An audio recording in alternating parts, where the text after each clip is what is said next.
تن من جان دل را برگردان بخون با من یادم خواهر نگنی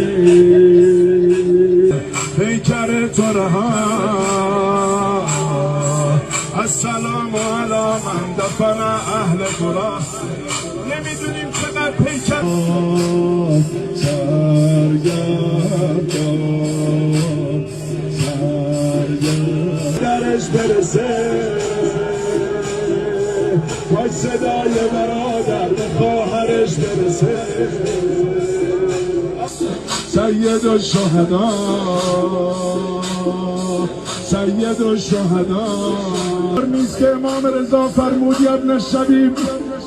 این کنت باکیا لشیء فابکِ ما سمون یادمون نمیره همواره نبرد حق و باطل برپاست هر روز